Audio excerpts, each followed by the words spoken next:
नमस्कार, मैं रवीश कुमार। जब राज्यपाल अवैध काम करते हुए पकड़े जाएं, सुप्रीम कोर्ट जब अपने फैसले में लिख दे कि राज्यपाल ने अवैध काम किया था, तब किसी भी सरकार को, खासकर मोदी सरकार को क्या करना चाहिए?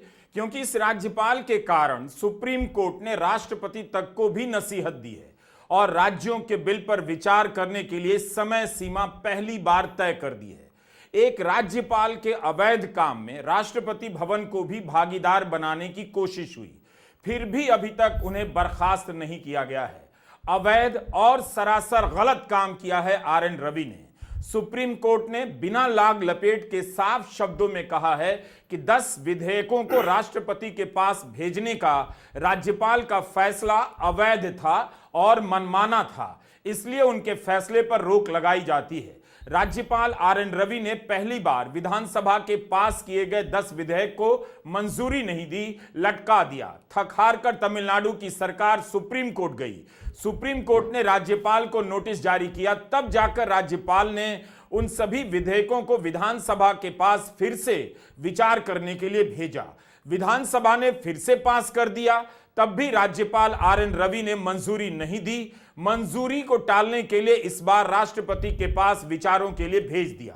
इस खेल में राष्ट्रपति को शामिल कर लिया गया, लेकिन कोर्ट ने राष्ट्रपति से लेकर राज्यपाल और केंद्र सरकार सबको सामने से धर लिया है और बता दिया है कि अब यह नहीं चलेगा। इस केस में राज्यपाल के बचाव में भारत सरकार के अटॉर्नी जनरल आर. वेंकट रमणी ने पैरवी की, लेकिन तमिलनाडु सरकार की तरफ से वरिष्ठ वकील अभिषेक मनु सिंघवी की दलीलें भारी पड़ गईं।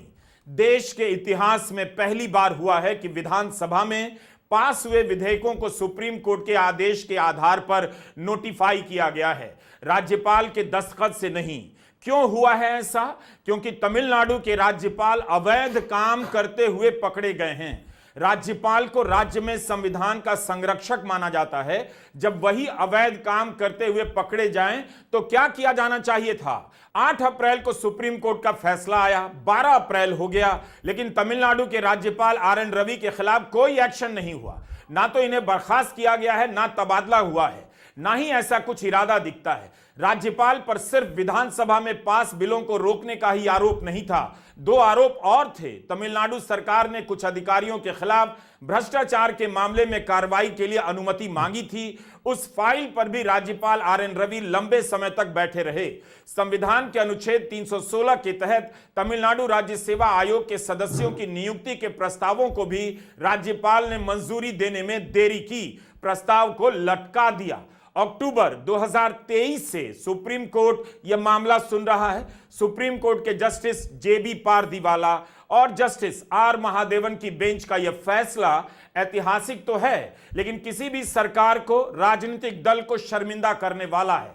मोदी सरकार के दौर में नियुक्त किए गए कई राज्यपाल इसी तरह का काम करते हुए धरे गए हैं। विधानसभा में पास किए गए विधेयकों को मंजूरी देने में देरी को लेकर पश्चिम बंगाल, केरला, पंजाब और तेलंगाना सरकार भी सुप्रीम कोर्ट में राज्यपालों के खिलाफ जा चुकी है। इस अवैध खेल में तमिलनाडु के राज्यपाल ने राष्ट्रपति भवन को भी समेटा है, तो सुप्रीम कोर्ट ने राष्ट्रपति के लिए भी एक समय सीमा तय कर दी कि 3 महीने के भीतर राज्यों के बिल पर विचार करके वापस भेजना होगा।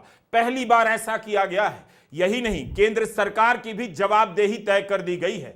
विचार करने के नाम पर चल रहे इस खेल को सुप्रीम कोर्ट ने हमेशा हमेशा के लिए खत्म कर दिया।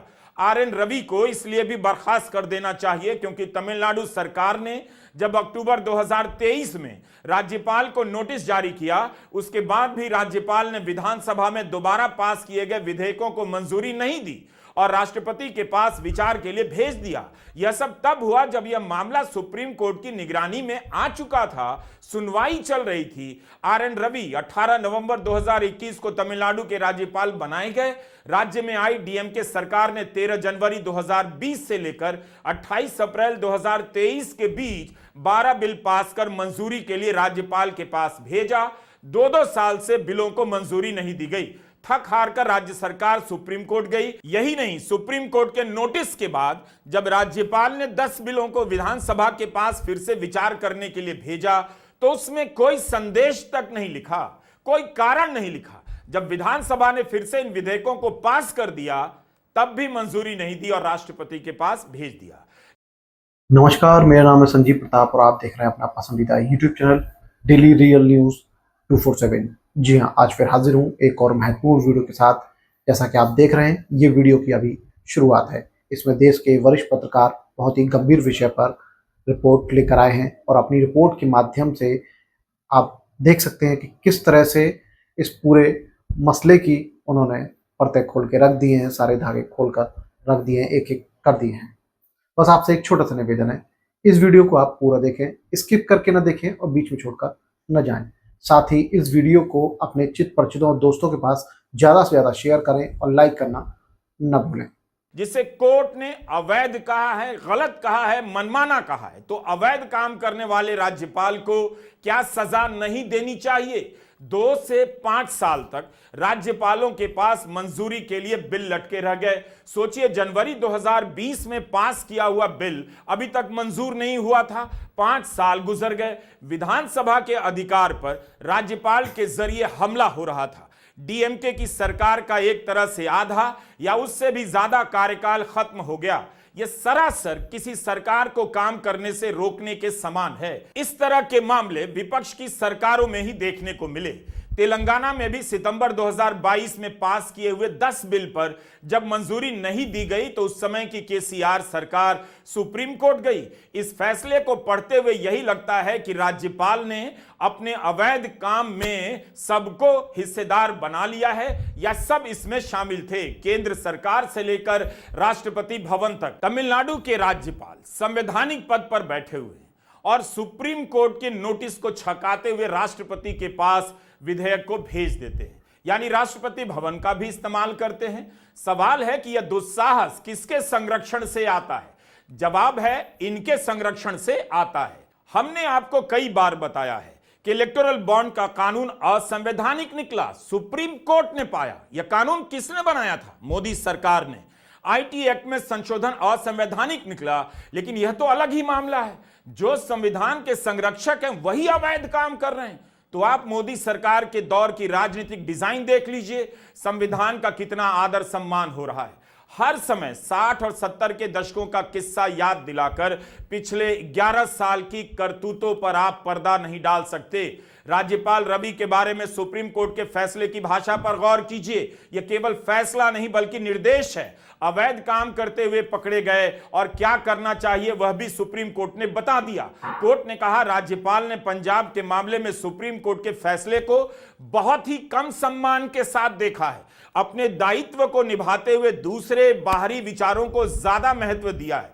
इसलिए अदालत के पास यह आदेश देने के अलावा कोई दूसरा विकल्प नहीं बचता कि संविधान के अनुच्छेद 142 द्वारा दी गई शक्तियों का उपयोग कर इन 10 विधेयकों को उसी तिथि से स्वीकृत करार दे दिया जाए जिस दिन राज्य विधानसभा ने इन विधेयकों को दोबारा पास कर राज्यपाल के सामने पेश किया था। आरएन रवि को लेकर यह पहला विवाद नहीं है। कभी मंत्री को शपथ दिलाने से इनकार कर देते हैं तो कभी विधानसभा में अभिभाषण पढ़े बिना सदन से बाहर चले जाते हैं, लेकिन कुछ नहीं होता है। डीएमके इन्हें हटाने की मांग कई बार कर चुकी है। अब तो सुप्रीम कोर्ट ने इस राज्यपाल के अतिक्रमण को भी पकड़ लिया और तमाम आरोपों पर मुहर लगा दी है, लेकिन मोदी सरकार में गलती की सजा नहीं दी जाती। अगर सुप्रीम कोर्ट के इस फैसले के कारण आरएन रवि को बर्खास्त कर दिया जाएगा तो फिर इस फैसले के आधार पर कई राज्यपालों को बर्खास्त करना पड़ जाएगा, क्योंकि कई राज्यों की विधानसभाओं के पारित विधेयकों को राज्यपालों ने रोका है। पंजाब में भी तत्कालीन राज्यपाल बनवारी लाल पुरोहित ने विधानसभा में पास किए गए बिलों को मंजूरी नहीं दी। इस मामले में सुप्रीम कोर्ट ने राज्यपाल को कड़ी फटकार लगाई और कहा कि वे आग से खेल रहे हैं। तत्कालीन चीफ जस्टिस डी.वाई. चंद्रचूड़ की अध्यक्षता वाली पीठ ने राज्यपाल से कहा था कि विधिवत निर्वाचित विधानसभा द्वारा पारित विधेयकों के मार्ग को बाधित ना करें। पंजाब के राज्यपाल को चेतावनी देते हुए सुप्रीम कोर्ट ने कहा कि राज्यपाल ऐसा कैसे कर सकते हैं? ये निर्वाचित सदस्यों द्वारा पारित विधेयक हैं। क्या हम संसदीय लोकतंत्र बने रहेंगे? यह बेहद गंभीर मामला है। यह सवाल किसके दौर में उठा? प्रधानमंत्री नरेंद्र मोदी के दौर पर। क्या कुछ हुआ? आप जानते हैं, कुछ नहीं हुआ। बनवारी लाल पुरोहित ने इस फैसले के कुछ महीने बाद इस्तीफा दे दिया। इस कारण से दिया या किसी और कारण से साफ नहीं, लेकिन आप देखिए कि आग से खेलने का यह काम केवल पंजाब और तमिलनाडु तक सीमित नहीं है। हम अलग अलग उदाहरण इसलिए दे रहे हैं, बार बार इसलिए बता रहे हैं, आगे पीछे की घटनाएं बता रहे हैं, ताकि आपको याद आ सके कि 11 साल में कैसे संवैधानिक प्रावधानों में खाली जगहों को, अपवादों को खोज खोज कर संविधान के खिलाफ ही इनका इस्तेमाल किया गया। संविधान में इस बात को लेकर कोई समय सीमा नहीं दी गई थी कि जब विधानसभा विधेयक पास करने के बाद राज्यपाल की मंजूरी के लिए भेजे तो राज्यपाल कितने दिनों तक विचार के नाम पर बिल को लटका कर रख सकते हैं, और जब राज्यपाल उस बिल को राष्ट्रपति के पास भेजें तो राष्ट्रपति कितने दिनों तक उस बिल को अधर में लटका कर रख सकती है। 1983 में सुप्रीम कोर्ट के पूर्व जस्टिस आर.एस. सरकारिया और 2007 में पूर्व चीफ जस्टिस एम.एम. पुंछी की अध्यक्षता में दो अलग अलग आयोगों ने कह दिया था कि समय सीमा तय कर दीजिए ताकि इसका दुरुपयोग ना हो और केंद्र और राज्यों के बीच झगड़ा ना हो। विधानसभा जब कोई बिल पास करती है तो वह जनता की अभिव्यक्ति पर मुहर लगाती है, उस पर आप अनिश्चित काल के लिए रोक नहीं लगा सकते। लेकिन मोदी सरकार ने इस कमी को कभी दूर नहीं किया, बल्कि उसके बनाए गए राज्यपालों को खुलकर इसका इस्तेमाल करने दिया गया, खासकर उन राज्यों में जहां विपक्ष की सरकारें हैं। सुप्रीम कोर्ट ने राष्ट्रपति और राज्यपाल के बारे में कह दिया है कि इनके पास वीटो का अधिकार नहीं है, मतलब उन्हें अब लिखकर बताना पड़ेगा कि क्यों किसी बिल को मंजूरी नहीं दी और क्यों किसी बिल पर विचार करने में इतना समय लग रहा है। इस अपवाद से अब राष्ट्रपति को भी छूट नहीं मिलनी चाहिए। कोर्ट ने कहा है कि संविधान के आर्टिकल 200 और आर्टिकल 201 में समय सीमा नहीं है, लेकिन अब इस अपवाद को खुला नहीं छोड़ा जा सकता है। 3 महीने के भीतर दोनों को अपना फैसला दे देना होगा। कोर्ट ने कहा कि हम ये बात समझते हैं कि राज्यपाल द्वारा भेजे गए बिल पर विचार करने के लिए राष्ट्रपति को आर्टिकल 201 के तहत अपनी शक्ति का इस्तेमाल करना पड़ता है। राष्ट्रपति पर ऐसे काम के लिए सख्ती से कोई समय सीमा नहीं थोपी जा सकती, लेकिन इसके बाद भी यह राष्ट्रपति के इनएक्शन यानी काम ना करने का आधार नहीं हो सकता है। बिना किसी कारण देरी होना संविधान की मूल भावना के खिलाफ है। इस शक्ति का इस्तेमाल मनमाने तरीके से नहीं हो सकता। देरी करने से नतीजे गंभीर हो सकते हैं। यही नहीं, राष्ट्रपति के बताए कारणों और सुझावों के मद्देनजर यदि विधानसभा दोबारा विधेयकों को पास कर देती है तो राष्ट्रपति को मंजूरी देनी पड़ेगी, तब राष्ट्रपति इनकार नहीं कर सकती हैं। दोस्तों, इस वीडियो में बस इतना ही। जल्द मिलते हैं ऐसे ही एक और महत्वपूर्ण वीडियो के साथ। तो बने रहें अपने इस पसंदीदा YouTube चैनल के साथ। अभी तक आपने इस चैनल को सब्सक्राइब नहीं किया है तो सब्सक्राइब कर घंटी वाला बटन दबा दीजिए, ताकि ऐसे ही महत्वपूर्ण वीडियो के नोटिफिकेशन आपको समय रहते मिल सकें, आपसे मिस ना हो।